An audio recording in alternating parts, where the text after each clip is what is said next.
Salut à tous, on se retrouve aujourd'hui pour parler du Real Madrid. Tout d'abord avec la trêve internationale, un petit rappel de tous les jours actuellement encore en sélection. Mais pas que la trêve internationale se termine demain le mardi 14, donc là on est bientôt en fin de trêve. Donc voilà, on espère que pour les Madrilènes qui vont encore jouer des matchs internationaux, pas de blessures surtout.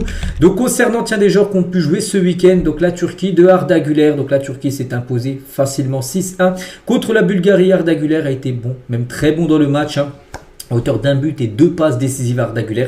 Grosse performance bien sûr de la part du joueur du Real Madrid. Arda Güler part sur une énorme saison. Donc pour l'instant, si on prend en compte le Real Madrid plus la sélection turque, c'est 12 matchs joués, 4 buts et 6 passes D pour Arda Güler. Donc on a l'impression vraiment qu'il a passé un palier, un tremplin. Là, sur cette saison déjà il joue beaucoup plus que sous Ancelotti saison dernière.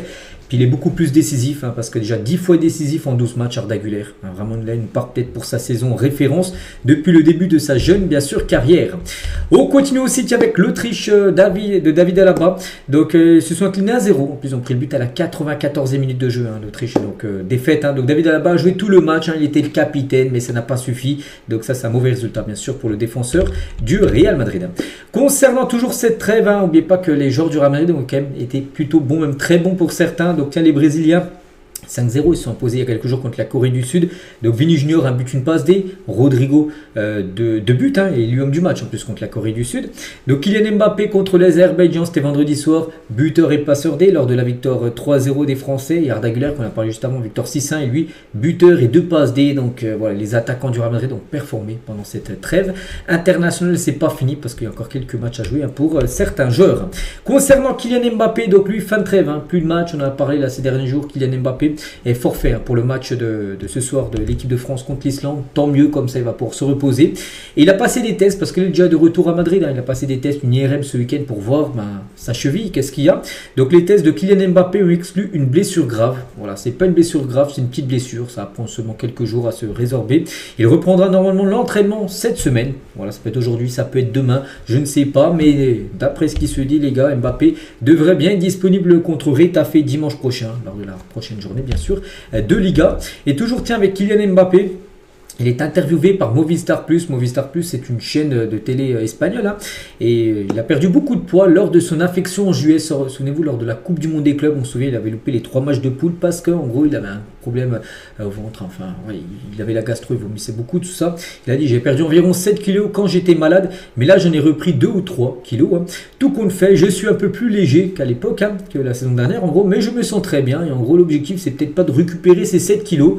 Il a récupéré 2 à 3 kilos et peut-être l'objectif c'est de rester avec ce poids qu'il a actuel parce qu'on a pu voir qu'il sent bien. Voilà, il a pu mettre, il fait un début de saison tonitruant, donc c'est pour ça autant rester avec cette forme physique qu'il a actuellement tout simplement. Kylian Mbappé, toujours avec lui, demande aussi aux gens de baisser leur attente vis-à-vis des joueurs.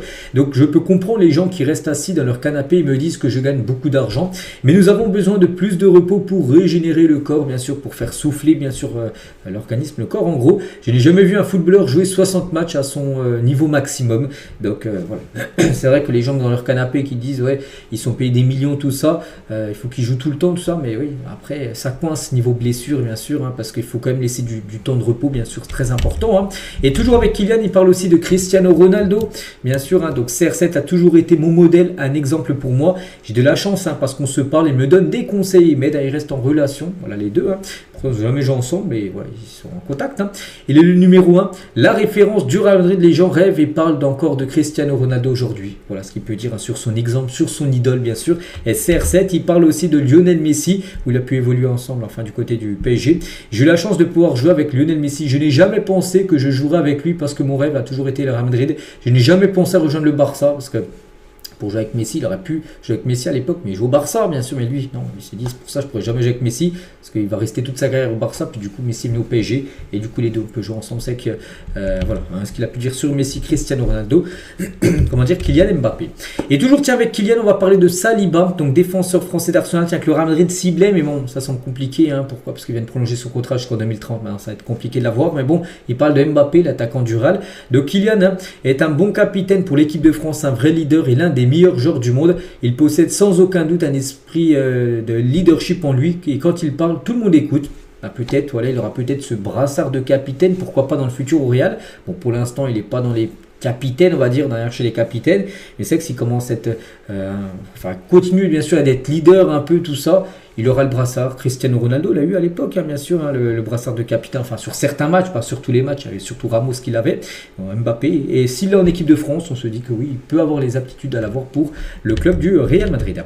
On continue toujours avec l'équipe de France, mais on enlève Mbappé parce qu'on sait qu'il ne jouera pas, mais en tout cas, Camavinga joue au Real Madrid, donc...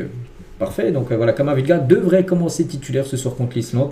Il devrait commencer en numéro 6 avec Manu Koné qui devrait jouer avec lui au milieu de terrain. On continue avec Huijsen. N'oubliez pas que Huijsen a été forfait pour les 2 prochains matchs de l'Espagne, donc il a pu souffler les derniers jours. N'oubliez pas que il n'y a pas eu d'entraînement, reprise de l'entraînement aujourd'hui lundi, mais là depuis l'année d'entraînement ça a été jeudi. Donc vendredi, samedi, dimanche, c'était des jours off. Il n'y avait pas d'entraînement du côté du Real. Reprise aujourd'hui, donc lui les gars, il a pu célébrer la victoire de son ancien club de Malaga avec les joueurs dans le vestiaire aujourd'hui. Malaga, il a pu jouer dans cette équipe à l'époque. Puis je sais pas, ils ont gagné un match Malaga ce week-end. Il était dans le vestiaire bien sûr pour fêter cette victoire. Huijsen. On continue, on va parler du Real toujours bien sûr et ravi des performances de Fran González lors de la Coupe du Monde U20. Voilà ce gardien de l'Espagne, l'Espagne U20. Bon, ils sont éliminés. L'Espagne, ils ont perdu 3-2 contre la Colombie. Mais bon, en tout cas, il a réalisé des bonnes performances malgré les 3 buts pris contre la Colombie. Et ben voilà, c'est un joueur bien sûr des catégories jeunes du Real et qu'on pourra peut-être voir jouer un jour en équipe première, bien sûr, le jeune Fran González. On continue cette fois-ci avec Zinedine Zidane, légende du côté du Real Madrid. Si vous pouviez choisir d'aller dîner avec l'un de vos joueurs, qui serait? Donc Zidane, il a dit, donc Luka Modric, oui, Modric aussi, ces gars-là, c'est discret, je les aime bien, ils parlent sur le terrain, en dehors, ils sont calmes. Avec les familles, nous sommes très similaires. Donc voilà, s'il avait le choix d'aller manger, faire un dîner avec un ancien joueur, qu'il a pu entraîner, il partirait avec la famille Modric, tout simplement au dîner. Toujours avec Zidane, si vous aviez aussi la chance d'entraîner à nouveau Cristiano Ronaldo, Luka Modric, qui entraîneriez-vous? Donc Zidane l'a dit, les deux, je ne peux pas répondre à cette question parce que j'ai aimé les deux, aussi Toni Kroos, Benzema, j'ai eu quelques joueurs, donc incroyable, c'est incroyable de les entraîner, de les voir à l'entraînement, j'avais 3 ou 4 joueurs, vous ne voyez pas le ballon avec eux sur le terrain, Modric, Kroos, Isco, Benzema, Rodrigo. Ils n'ont jamais perdu le ballon, incroyable. Donc voilà, il ne peut pas mettre de préférence. Bon, pour aller dîner, il dit voilà, peut-être la famille Modric, parce qu'il est peut-être un peu plus vieux, Modric, tout ça. Il peut pas le même âge que Zidane, bien sûr, même si Zidane est un peu plus vieux. Mais voilà, après, pour dire qui il aimerait entraîner le plus, voilà, il dit qu'ils sont tous sur la même longueur d'onde, bien sûr. C'est les joueurs qu'il a pu coacher dans le passé. Zizou, toujours avec Zidane. Donc, le meilleur moment de ma carrière après la Coupe du Monde, il a dit notre 2e Ligue des Champions face à la Juventus Turin. La façon dont nous avons joué cette 2e mi-temps, c'était quelque chose de vraiment spectaculaire. C'était la LDC, la finale de 2017. Voilà. Je l'ai regardé 4, 5 ou 6 fois cette finale et j'ai toujours dit c'est le football, la perfection. En gros, cette finale où le Real s'est imposé, je crois, 4-1. Je ne me trompe pas, je crois qu'il y avait un score comme ça. Bon, ça avait été une victoire, bien sûr, en finale de Ligue des Champions. C'était la 2e, la première a été l'Atlético en 2016, ensuite la Juve en 2017 et Liverpool en 2018, les 3 Ligues des Champions d'affilée remportées bien sûr pour Zidane. Donc pour la plus belle, il dit que c'est celle du milieu, enfin celle contre la Juventus Turin. Et toujours avec Zidane, c'est sûr que je reviens travailler en tant qu'entraîneur principal, c'est mon plan, parce qu'on sait que Zidane, déjà, il a fait une interview, c'est plutôt rare, parce qu'il est plutôt discret dans les médias. Et là, il dit qu'il a envie de retrouver un banc. Puis voilà, certainement, il attend cette équipe de France ou la Zidane. De toute façon, Zidane, ça sera certainement tout au long de sa carrière sur le Real Madrid. Je suis sûr, un jour, il pourrait revenir, pourquoi pas entraîner le Real, ou sur l'équipe de France. Et là, il y a l'opportunité, l'équipe de France qui va se présenter à lui après la Coupe du Monde. Deschamps partira et il devrait prendre, bien sûr, cette sélection. Mon envie est de devenir sélectionneur de l'équipe de France un jour, on verra. Voilà. Après, on sait que c'est le grand favori pour succéder à Didier Deschamps. Et on finit aujourd'hui avec Toni Kroos. Les gars, il y a des nouvelles. C'est qu'on parle d'anciens joueurs, voilà, des fois de CR7. On a parlé comment dire, Zidane juste avant. Toni Kroos, les gars, l'entraîneur Toni Kroos, n'oubliez pas qu'il a une fondation, Toni Kroos. Puis voilà, il commence, je sais pas si après c'est un objectif pour lui d'être entraîneur, mais regardez, Toni Kroos avec son adjoint à côté de lui, l'académie Toni Kroos, on peut voir sur les maillots où c'est marqué. Donc voilà.